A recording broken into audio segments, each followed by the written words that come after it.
এই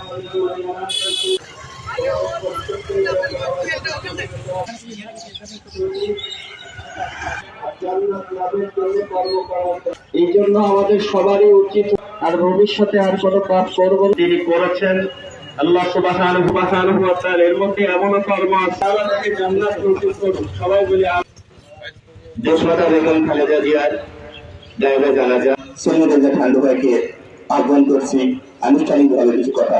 আজকে আমরা ভারাক্রান্ত মনে আমাদের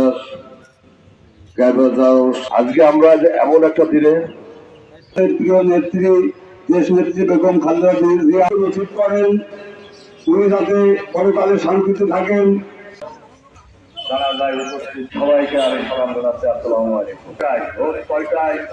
এবার আমাদের সবার প্রথম যখন আন্দোলন শুরু হয়েছিল শিক্ষার জন্য, তখন তিনি হিন্দু মাত্র 90-এর গণ আন্দোলনে ছিলেন।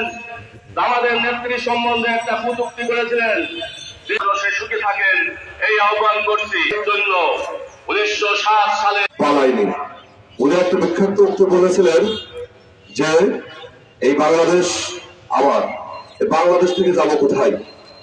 কোথাও পালানো আমার জায়গা নেই, কোথাও পৃথিবীতে আমার ঠাঁই নাই। এই বাঙালি এই মাতৃভূমি আমার, এদেশে কোথাও যাবো না। নেত্রী আমাদের কথা রেখেছে, সে নেত্রী এত কষ্ট সহ্য যন্ত্রণা করেও সে বাংলাদেশে কোথাও যায় নাই। সে বলেছিল আমার মৃত্যু হলো বাংলাদেশে, আমি জীবিত হলো বাংলাদেশে। থেকে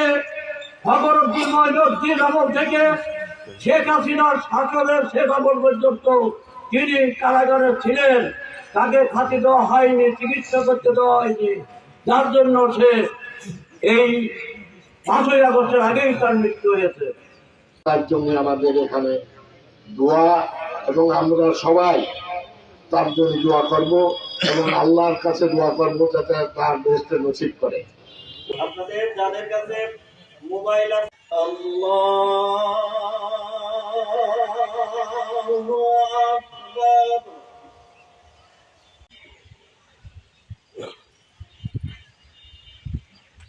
আল্লাহু